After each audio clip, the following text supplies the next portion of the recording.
This is the Mind of the Meanie. Here are your hosts, the Blue Meanie and Adam Barnard. Peace world and welcome everybody to the Mind of the Meanie, your weekly peek into the world according to former WWE superstar and ECW original, the Blue Meanie. We'll cover wrestling, music, movies, sports, and lots of useless knowledge, all contained in the Mind of the Meanie. I'm your tour guide, Adam Barnard, and he is the Blue Meanie. Meanie! What's on your mind? Hey, anything going on in wrestling? Interesting over the weekend. Saturday night. I'm sitting here thinking about it, reflecting. There was the pay-per-view, there was the live event. There was a couple to carry the one. On the afternoon show, there was a really good lucha show. Yeah, there was the whole thing on AAA was pretty solid. That was interesting. Actually, there is one thing. Yes, there's a major thing. R-Truth has returned. Yeah, to WWE. We're going to start the show with that, but we want to say good morning to our pod squad and all of our friends joining us here. Brass Ring Media. We got Mass Sanity here. Good morning, sir. We got Aaron Atherton here. Good morning, y'all. Thank you for joining us. Pod Squad member Jesse Brown. Good morning, friends. Good morning. And a Baba Booey to you, sir. And our veteran Pod Squad member Vanessa Bello is here. Hello, Vanessa. Good morning. Thank you all for joining us so much. We appreciate you. Don't forget at the top of the show, patreon.com/mindofthemeanie. Tiers start at just $10. Join us each and every week, and you get to watch the show early and ad-free. But Meanie, I got to talk about it. We're going to talk about it at the top of the program here. It's been a wild week. Originally, my plan was to talk to you about the release of R-Truth, which was very crazy, very surprising for a lot of people. But shockingly, he makes his return last night during the main event at Money in the Bank in Los Angeles, California. Yeah. And I want to get your thoughts on his release, what you were thinking. I know you had a great tweet last night as well, so I want to make sure we mention that. But just kind of get your overall thoughts on the R-Truth situation. Yeah, man. When Truth, initially tweeted out that he's been released, or posted on all of his social media that he's been released, or not, his contract wasn't going to be renewed. Mm-hmm. Wrestling world was shocked. R-Truth is somebody I thought would be a WWE lifer. He consummate professional, constantly, always entertaining. He would be he would bring up he's the guy who would lighten the mood in WWE. I could kind of relate to having a similar role in ECW but you think of he's had a hell of he's had a hell of a run in WWE when you think about it. I first met R-Truth in 2000 when WWE sent me down to Memphis, and met him at the hotel we're staying at, and then we started doing shows together, working together, and traveling together.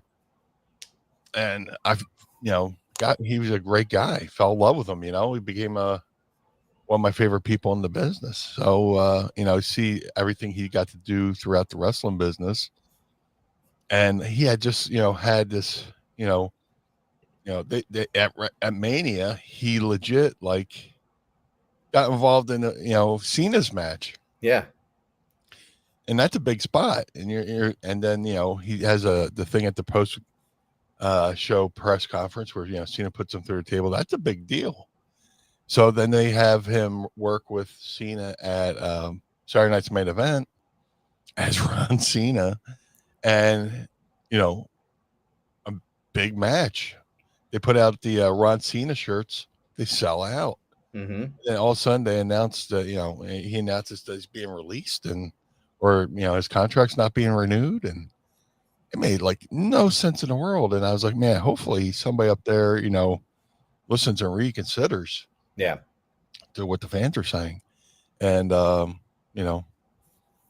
last night watching Money in the Bank during the main event tag match, Cody and Jay versus Cena and Logan Paul. The matches, Cena's been doing the deal where, the last couple matches he's won with hitting his opponent with the belt, and hits Cody with the belt, and somebody hops the rail, and this hooded figure hops the rail, and spears Cena, starts punching him, and as soon as he went down and started punching Cena, this person in the hoodie, unfortunately for him, but fortunately for me, I saw the back of the hoodie lift up, and I was like, oh, that's R-Truth. Yeah. I'm sitting there going, R-Truth. And people are like, what are you talking about? I'm like, that's R-Truth.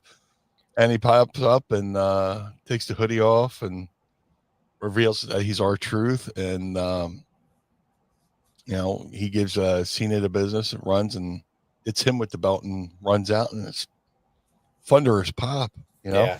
That pop was crazy loud, man. Crazy. Yeah. Amazing. And then the online debates, started. Yeah. Was his release of work? Was it a shoot? And I had my 2 cents about that too. Well, I was going to say, a lot of people have been discussing that, and I don't claim to have any insider knowledge when it comes to anything. Like, I don't do news that way, but I did connect with some of my people when it came to the R-Truth release, just because it was so shocking, and it was like, is this real? Like, are you guys kidding me? And it was not a work. He was not a work. He was told his contract was expiring. They were not renewing it. And people were really pissed. People were really, truly pissed about it, because he's just a beloved guy in the locker room. But I mean, even James, my oldest son, we were watching it last night, and he was like, he's watching, he sees a guy jump in the ring. He's like, I bet that's R-Truth. Like, he just said it, And it was like, oh shit, you're right. He freaking jumped and popped off the sofa, But yeah. Well, I got two theories. Yeah. One, and either way, I don't care, because I'm happy R-Truth is still in WWE. But I have 2 theories. Now, if it was a shoot, I was in a similar situation. Like I posted on my social media last night. If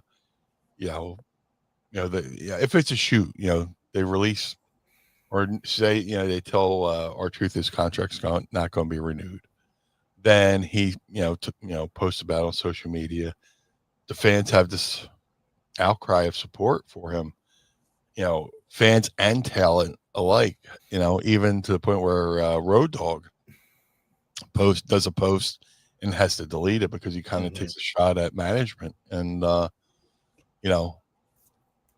outpouring of people talking about R-Truth, and giving him love, and hey, maybe WWE, and their social media people, or the people they have, looking at, the buzz and the wrestling, are going, oh man, did we make a mistake with R-Truth? And maybe they reconsidered, brought him back.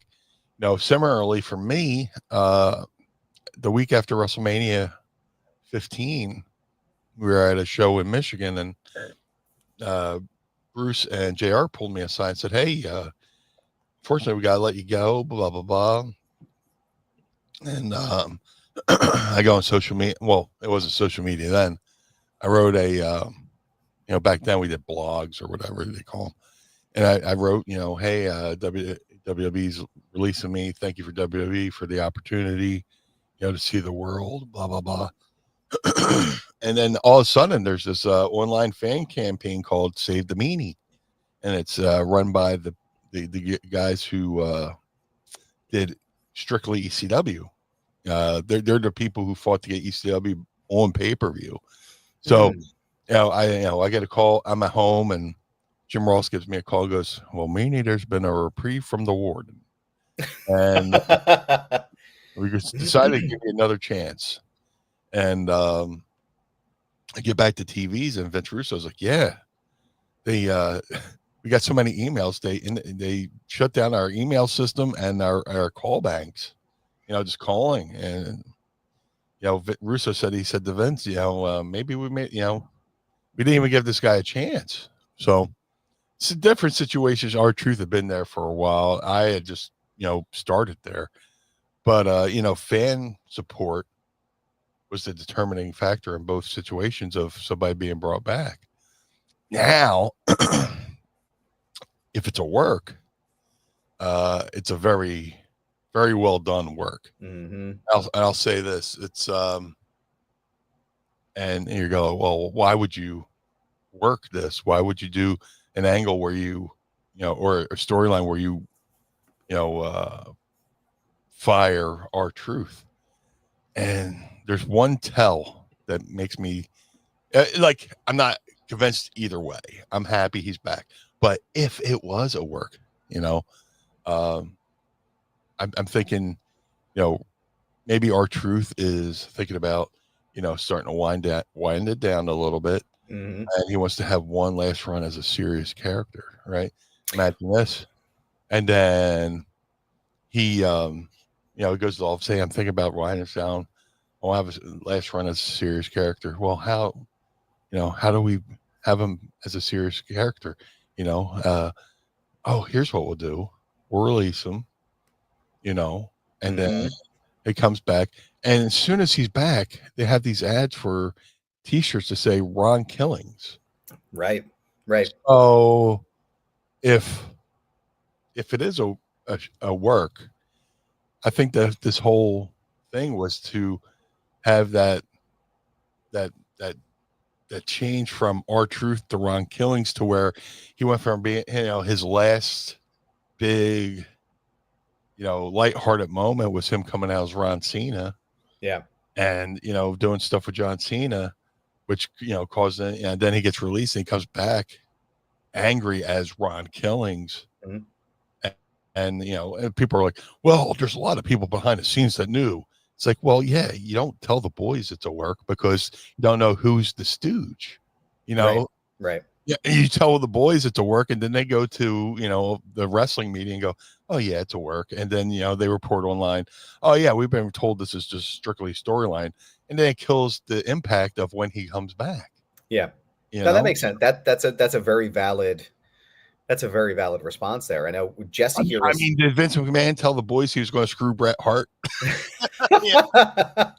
Jesse Brown said it in the chat here. He said, according to the merch page, they have him going by his real name now, which that was my thought too, man, was like, when I'm watching it, he jumps in the ring. He's got the black hood. He's got the mask. Like, R-Truth is that character that's very goofy, right? Like, that's just who he's been. And it's worked out for him his entire career.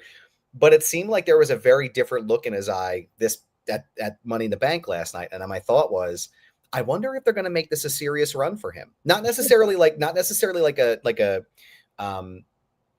your point, as far as like his last run, like this is it, like he's going to be done after this. Cause I think he's in his 50s, right?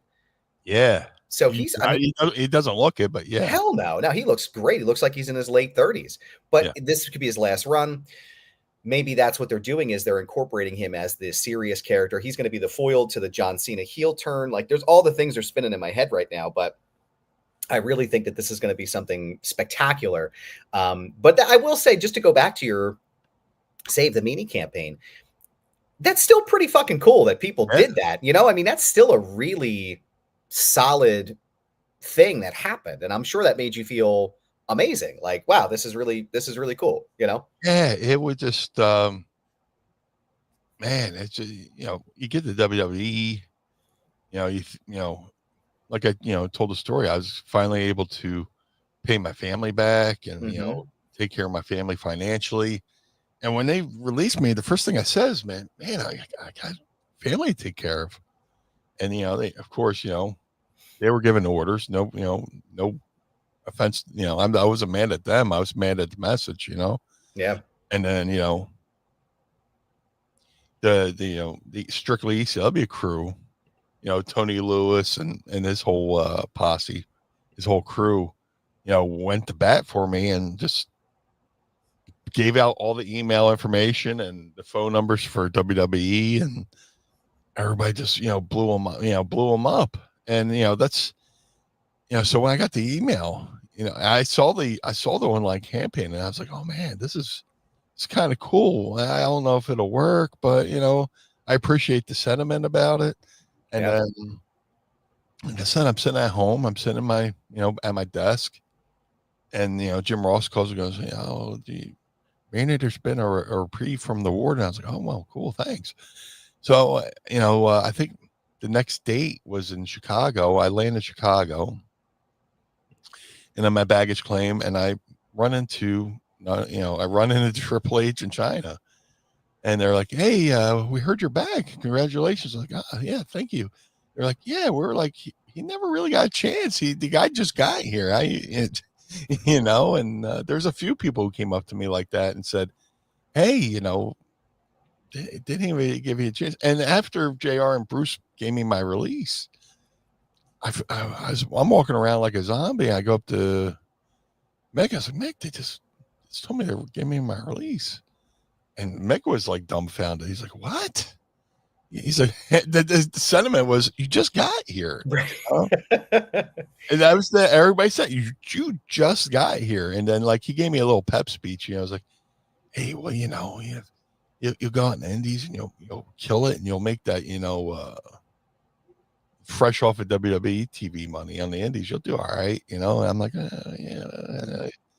And I went and found a bathroom stall and just fucking cried my eyes out because I don't want anybody to see me crying. But, just to get that call from JR saying, hey, there's been a reprieve from the ward, and that I was back. And the reason why I was back is because the fans went to bat for me. Yeah. That means a lot, And I had been told some of the boys kind of went to bat for me too. I don't know if that's 100%. I don't know how much of that is true, but if they did, that's awesome too, because they didn't have to. Yeah. But when I saw the banter back and forth, there's a lot of, there's a lot of friendly discussion. I'll say that, people were going, disagreeing on whether it was a work or a shoot. And, if you say it's a work and, because, he was already lining up indie dates, that doesn't mean anything, Oh, I almost signed a contract to do appearances in indie dates. Well, before I went to, before I wrestled for WWE at the Great American Bash in 05, I had an indie date booked that same day, and I was like, hey buddy, ain't coming. Yep. Listen, brother, plans changed. Yeah. Yeah, sorry, I'm not wrestling in front of your 30 friends in somewhere Georgia, but he's like, but I announced you coming. I was like, well, you can announce I'm not coming. I got something else. I got to go. Yeah. I got bills to pay. And, to be fair, that was a booking I kind of, regretted, taking a return date on, because the first show was like, ugh. Oh, no. But I was like, ugh, this is shit. The whole experience. But I was like, I'll go back to WWE, and I'm, they're like, oh, you're a Grand American Bash, BWO versus the Mexicools. All right. Oh shit, I got an indie date. Oh shit, I better cancel that fucking indie date, And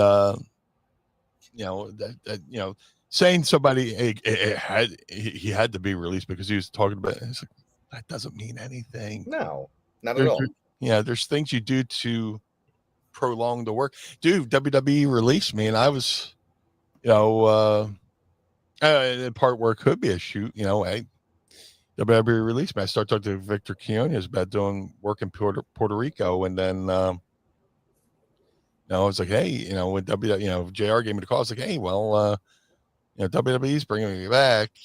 I don't know if I could come down. Yeah, I mean, nothing was finalized, but right.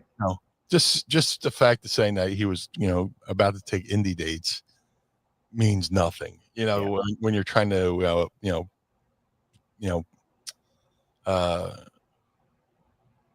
make the work. Yeah. So I was trying to think of a fancy word and I failed. No, I was gonna say we have Vanessa here saying he's 50. R-Truth is 53. Yeah. He almost lost his leg after a torn quad last year. He got a nasty staph infection that led to other infections. God damn, I forgot about that. Yeah. Yeah. I mean, like I said, it's just been it's been a whirlwind past week here, and I know that Jesse Brown says, moral of the story, if we all start chanting, we want Meanie, he'll appear in the Rumble. God damn it, let's get it started right now. Yeah. Let's get it started right now. You Oh, good with going? You go with going to Saudi Arabia this year if you need to. You good? Did you imagine the fart stories from Saudi Arabia? Like I'm just thinking about the aroma of the from the heat, and then you farting in the ring, and then it's like, oh my god, I'm trapped in here because I've heard that it's very hot in the ring over there. So I'm just imagining that moment, the cloud, you know. Yeah, man, let me go on Priceline and look at tickets for Saudi Arabia. Yeah, I think it should be fine. Should be pretty cheap. Should be fine. We want Meanie. There we go. Thank you all. We'll keep updated on this. So I'm excited to see where the R-Truth story goes, but I know we're both very happy to see him back, and we're excited. I'm ecstatic, man. Like I was watching. I went out for a couple daddy sodas at McCusker's last night, and I was watching on my phone. And as soon as I saw his the hoodie go up, I seen his back, and I was like, I know that muscular back. That's all true. Yeah, like I said, we're gonna keep monitoring this, and I'm excited to see where it goes. I hope he gets integrated fully with the John Cena heel turn. But Meanie, yes. Speaking of another heel turn, well, maybe not a heel turn, but you got a shout out. Excuse me. I have a frog in my throat, apparently. You have a shout out. Let him out. Yeah, I'm trying. I'm trying. Dominic Mysterio did a video this past week where he goes sneaker shopping. I believe it's with Complex. And they have different wrestlers and different entertainers show up and they go sneaker shopping and they talk about all these things. And you got a shout out by Dirty Dom, that rotten rat bastard, Dirty Dominic Mysterio. You got a shout out from him. Let's talk about that. That's pretty freaking cool, man, to get that nod from him. Let's talk about that. I haven't watched it on purpose because I want to get your thoughts. What are your thoughts? Yeah, it was pretty cool. A friend of mine sent me the link. He's like, hey, did you see Dom mention? I was like, no, what? And he sent me the link, and I watched it, and it was like pretty early on in the clip too. And they were talking about, his, Dom's sneaker game, and they brought up a photo of like him and his mom, and he's got these like little slide on Jordan sneakers or whatever, something like that. And as soon as I saw the, my friend told me I got mentioned by Dom. I got to watch the video, and they show the photo from him and his mom from Hawaii. I automatically knew the story he was about to tell. And it was really cool that he mentioned, because he was super young when this happened. So like post WWE, post ECW closes. I start doing indies, and I got a booking in Hawaii, and it was and then two of the names on the show were me and Rey Mysterio, working with the local talent. And Ray, brought his whole family over, his wife, Dom, and Aaliyah, who was a baby at the time. We've seen Aaliyah on TV as this full-grown adult, but like this time she was still in a stroller. That's how young it was. And Dom was, little. He wasn't even as big as Dom was when he was working with Eddie and Ray doing the "Who's Your Poppy" angle. So, we do the indie and, have an amazing time. So they show the photo during the thing of him and his mom. And I recognized it because the promoter and their crew, like the one day they took us all, the day after the show, they took us all around the island. We went to Hilo, the Hawaii, the island is Hilo, where the Kilauea volcano is. Mm. So we went to where Kilauea was, and you could literally go to the edge and like look over.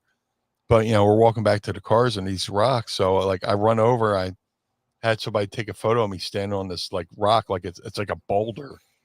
And then Ray was like, "Hey, yeah, let's do that too." So Ray and Dom got up on the rock and took a photo, and then Ray's wife, Dom's mom, got up and they took and they show this photo, and I recognized it right off the bat because, we had all taken the photo in the exact same spot. So he's like, they're showing this photo of young Dom with his sneakers, and he's laughing. He's like, "Yeah, we were, on a trip and like, I don't expect Dom's, memory of this to be crystal clear. He was a kid, you know. He's like, yeah, we were on a family vacation in Hawaii, and a couple wrestlers came over. I think they were called the BWO, and to be honest, it was just me. Not Stevie and Nova weren't there, which is fine. Like I said, he was literally maybe 5 years old at the time, and and he's and then they put up a graphic on the show of the BWO, and then while he's talking, they give us a little lower third, explaining who the BWO were, and to watch that, I mean, that was super cool to just to be remembered. I was like, dude, because I'm always like, if I ever run into Dom, I kind of want to talk to him about this story, and then the fact that he just brought it up on his own on the show was awesome. So, shout out to my friend Ben Ortmans. He's a great worker from up in Canada. He's the one who, smartened me up to it. He's like, Ben, sent me a message. I was like, saying, hey, did you see the shout out from Dom? I was like, I'm trying to put two and two together, and as soon as I saw the photo of Dom and his mom on the rock in Hawaii, I knew what he immediately was going to talk about, and I got such a huge kick out of it. That's awesome. And speaking of smell, like he's like, yeah, it smelled over there, and which I can't take the blame for that one, but right. We were that day we were driving around. There's so many like different like sulfur mines. Oh no! And like the whole there's a part of the island that it smells like straight up farts. So the fact that you remembered that, like, we're near the volcano and there's all this sulfur coming up and it smelled like farts, popped me even more, But yeah, I did a little tweet out to him. Hopefully, he sees. I don't know if how much he follows social media, but yep. Well, I was gonna say, James and I are going to see him on James's birthday on the 22nd. He'll be up at Fanatics Fest, and I got James one of the photo ops with him. So I'll make sure I pass the message to him when I see him there. Please, I will do so. I'm happy to do so. Jesse Brown says, "Yeah, the first time Meanie eats some different food, shit may literally hit the fan."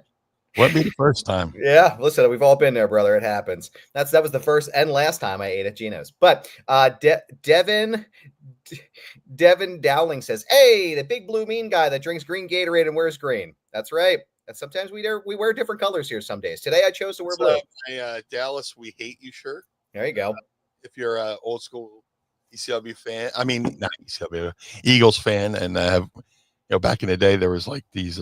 There's a NFL Films piece on the Dallas Eagles feud, and there's this guy in the crowd goes, "Dallas, we hate you. We hate you, Dallas." And somebody did a screen cap of the guy going, "Dallas, we hate you." And it's bootleg as fuck, but I like it. Yeah. There's James West. I don't know if I would have put this one up. He says, "Dirty Dom Mysterio, the WWE Intercourse Champion. My man is, listen, whew, crazy." Yeah.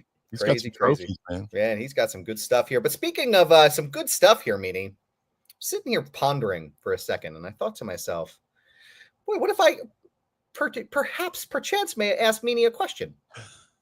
Oh, I mean, if you're going to ask me a question, I mean, what could it possibly be? I think I have really just one, sir. Are you ready to ask Meanie? I would love to. It's time to ask Meanie anything. Ask me something. Don't forget to tweet us your questions using the hashtag AskMeanie, and you may hear them on the show. You can also drop them in the chat here. Thanks to our friends at Brass Ring Media for hosting the show each and every week. We appreciate you. Meanie, what you sipping on, brother? Today, I remembered my seltzer, like a good podcast host, specifically to Mind of the Meanie, because we're the only seltzer podcast. So. That's true. I got a Georgia peach today. Ooh, there we go. I'm excited to try this one. I have not tried this before. I have my my usual go-to here. It's the cheap shit from Aldi. It's the pink grapefruit sparkling frost here. It's usually the good stuff. Save one every week for the show, unless the kids drink it. Let's pop these suckers here. 3, 2, 1. There she is. Oh. Cheers, beers. Pinkies up. Yep. Oh yeah, that's good shit, brother. Hell, guys will look at this and go, "Hell yeah, brother!" But Yeah. What I like about that is the smell hit before the taste. yeah, And that's how most people describe my farts. Oh, the smell hit before I tasted it. Oh my god, we got a lot of good questions here in the chat today. Of course we did. Let's talk to first. We're going to start with Mass Sanity. He's got 2 questions for us today, but we'll do this. He says, "Talk about R-Truth. Do you think this could actually lead his return? Rather, could actually lead to a Ron Killings world title run?" That's why I'm thinking, it was a work all along because, let's have him go out with, under his real name. Let's give his real name some recognition, Ron Killings. Let's have maybe a shot at the title, or even if he holds it for a week. Record books don't give a shit. You're still a world champion. So this, he's done so much great stuff for the company. I think this is the company maybe paying, some dividends back, paying, rewarding him for all his years of entertaining the fans. And maybe this is his, like I said, maybe he went to the company and said, "Hey, I only got so much of my bump card left. Can have a serious, let my last run be like a little bit of a serious one, Mm-hmm. And we'll see, probably tomorrow on Raw or whichever show he is." This whole brand split, annoys me, but yeah, we'll see. To me, that's also what makes me think it's a work. The fact that they're bringing back his Ron Killings instead of R-Truth. Yeah. And they had graphics and a shirt designed up. So it's like I can see both sides of the argument, but yep. If it was a work, is a well done work, because I bought in, everybody talked about it, and I can see how people would not want to admit they were worked. And if they worked me, bravo, thank you for working me, because it's hard to work me anymore, But if they give them at least one shot at the title, or maybe a week or a couple weeks, or like a pay-per-view cycle, 4-week run in between, pay-per-views, and say, Cena gets back, and then, maybe Cody gets back from Cena. Yeah. We'll see, but I would not be opposed to it. Let's see. Aaron Atherton says, "Hey Meanie, what's the one match type you dreaded getting booked in?" Oh, dude, fucking 3-ways. Oh, It just and there was a period where I was working a few of them, and I just hate it. I hate the psychology of it. I mean, they're entertaining to most, because that's why they still do them.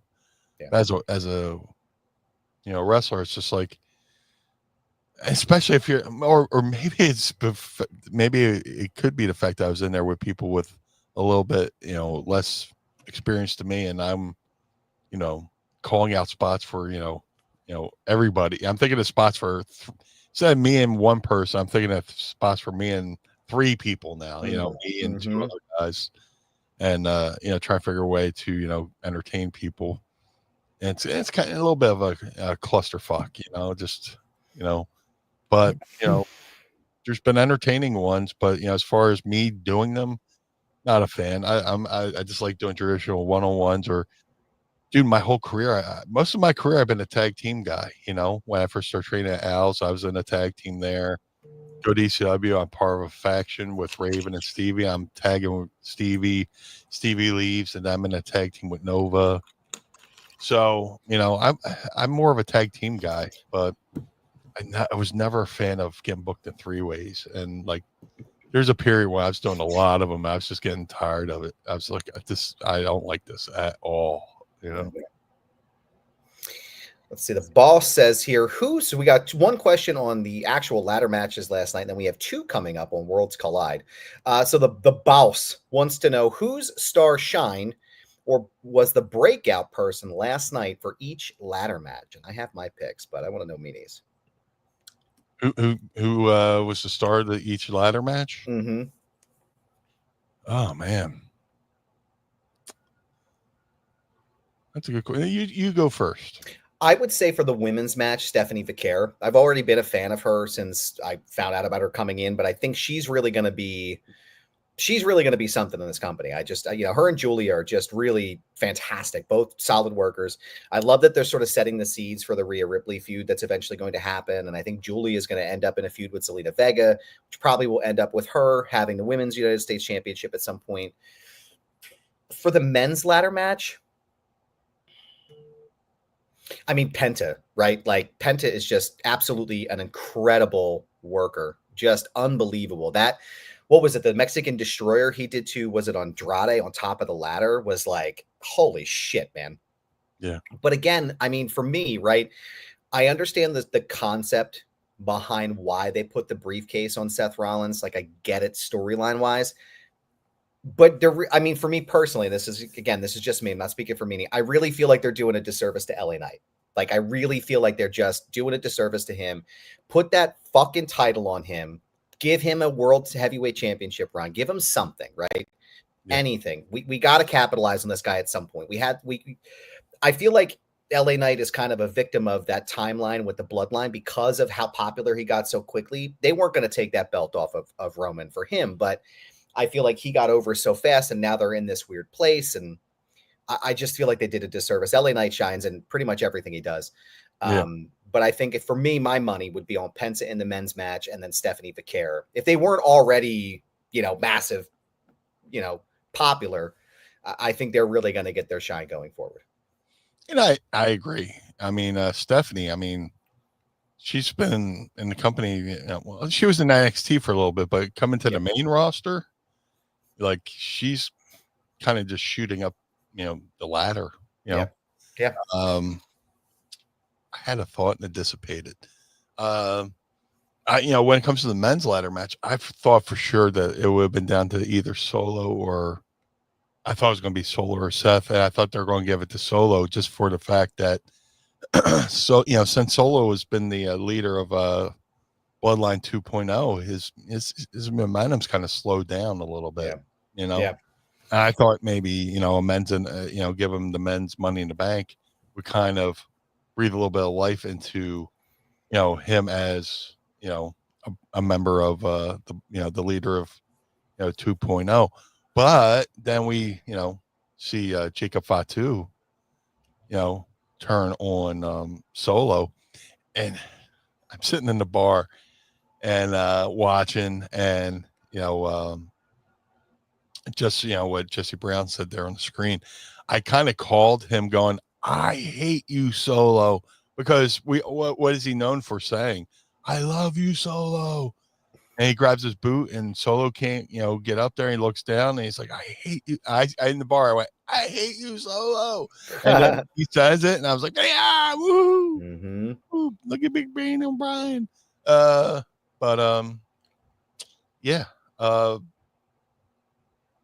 tend to agree with you on those two for shining on the money. The person who stole the day, I thought, was Mr. Iguana. Yes. On the AAA show, that dude was over, and I can't wait till they start pumping out Mr. Iguana, puppets. Yeah.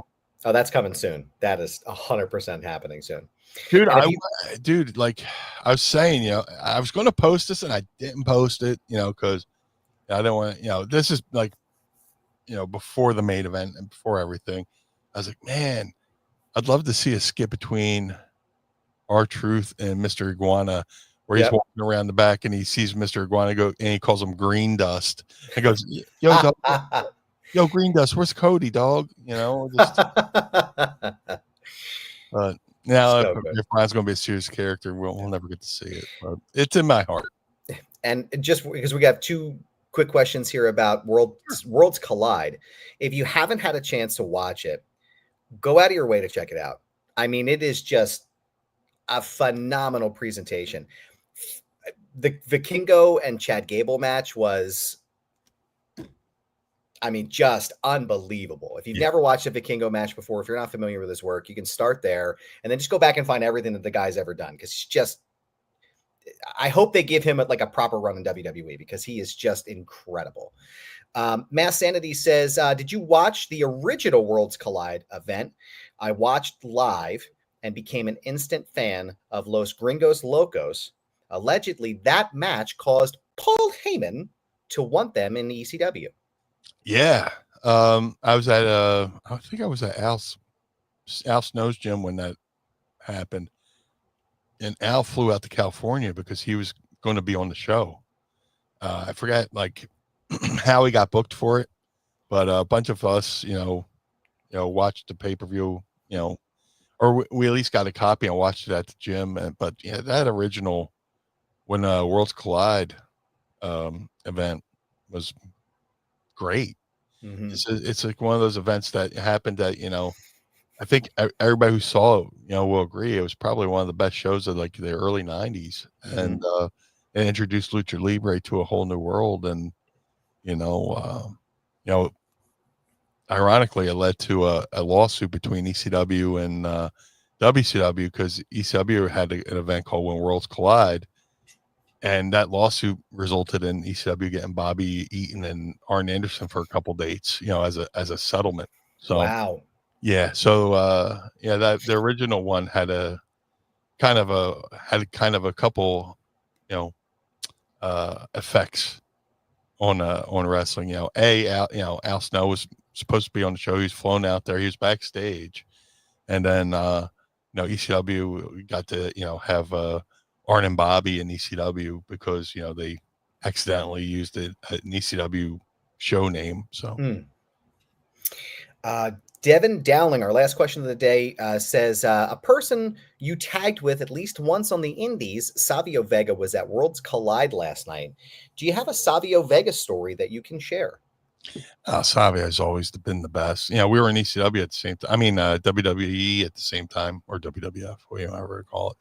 Savio's always been great. Always greets me with a smile. Hey, how you doing?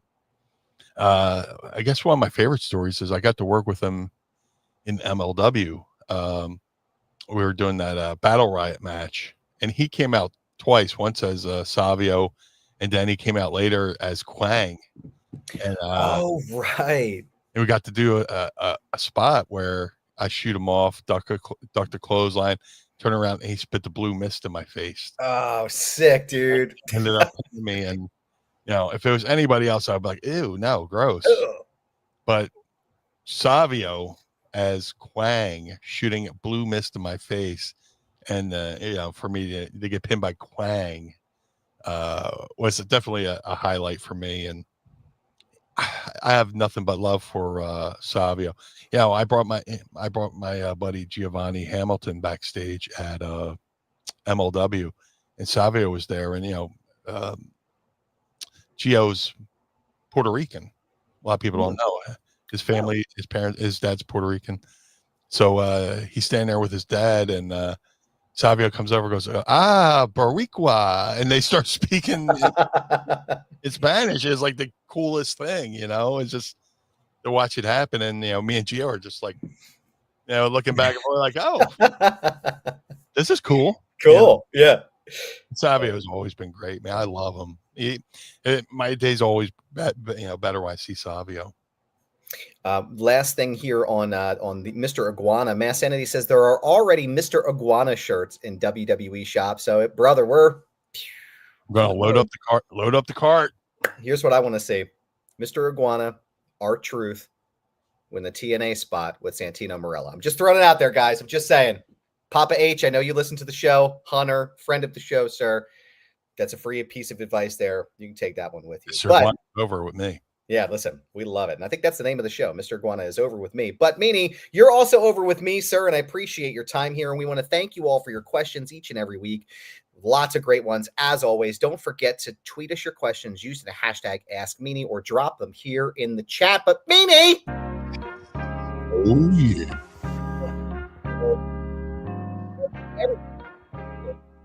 With all things blue, you're listening to the program. If you would like to follow the Blue Meanie on all forms of social media, Facebook, Twitter, Instagram, at Blue Meanie BWO on all forms of social media. If you'd like to support the Blue Meanie, go to ProWrestlingTees.com/Blue Meanie.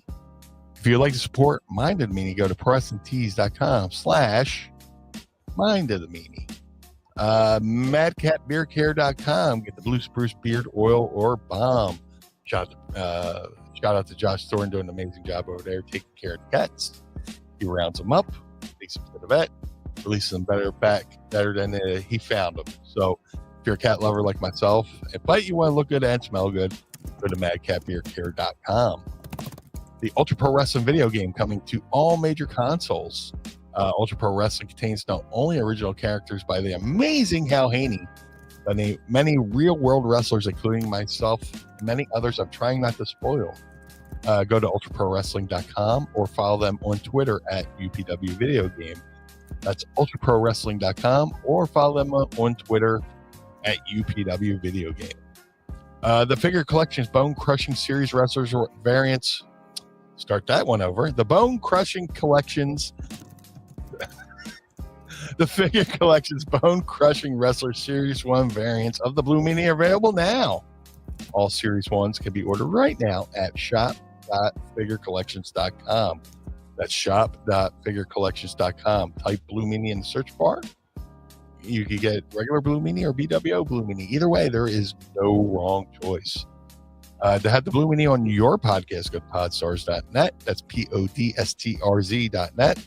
Register your podcast, book the Blue Guy, and let's have a conversation over there at podstars.net. Cameo.com/Blue Meanie BWO for birthdays, holidays, and well wishes. Please book through the site and not through the app. That takes way too much of your hard-earned money. But let's make somebody's day a little bit better and a little bit brighter over at Cameo.com/Blue Meanie BWO. Most importantly, Mr. Bernard, where can we find you, sir? Oh, well, thank you, sir. I appreciate that. You can find me on Instagram, Twitter, the old TikTok, Threads. I'm trying again. I'm not really sure if I want to do it, but you can find me there at This Is Goober. Yes, it's my handle. No, I'm not changing it. It's a brand, pal. So find me there. Don't forget to check out my work at Screen Rant. I'm doing network TV. I'm doing music.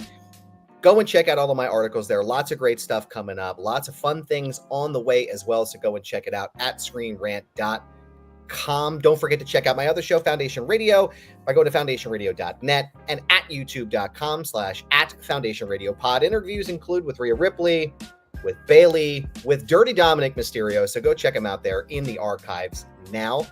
Shout out to the homies at 10th Ward Barbershop in downtown Lawrenceville on the outskirts of Pittsburgh, Pennsylvania. Go and get your hair cut today by scheduling your appointment by Kane or Jordan or the rest of the team. And you can do it online right at this moment at 10th Ward Barbershop.com. ProWrestlingTees.com/Mind of the Meanie. Pick up a shirt and keep the lights on at the Casa de Meanie and the Barnard Home for Wayward and Troubled Youth. Don't forget to go to Patreon.com/Mind of the Meanie. Tiers start, Meanie. I don't know if you know this, Blue, as a friend of the show, Dave LaGreca would call you by your first given name.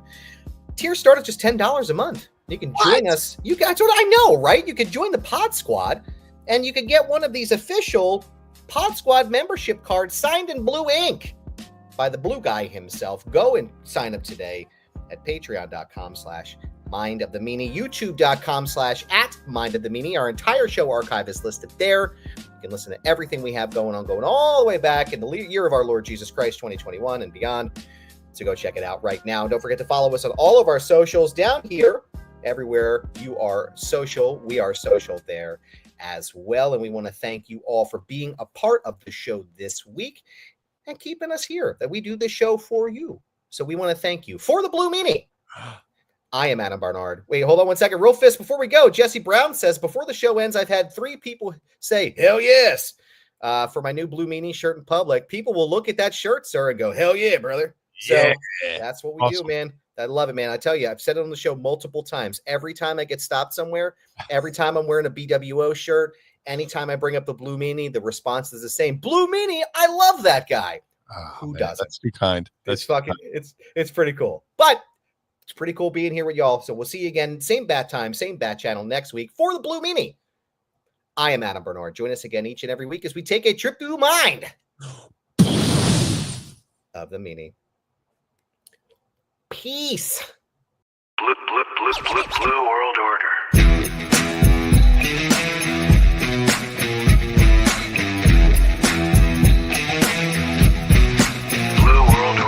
This episode of Mind of the Meanie is hosted and executively produced by the Blue Meanie and Adam Barnard. It was mixed and engineered by Carl Pinnell. Additional narration is provided by the executive voice, Sam Krebs. That's me. Our intro music was performed by the Swamp Candles. Our outro music was performed by Chikara. Additional musical accompaniment is performed by Enrichment. Follow us on Instagram and Twitter, or X or whatever, at Mind of the Meanie, and become part of the Pod Squad by going to patreon.com/Mind of the Meanie. Find our entire show archive at mindofthemeanie.com. This has been a Butts Carlton media production. Butts Carlton, proprietor. Blue World Order. That was Blue Meanie's brain out.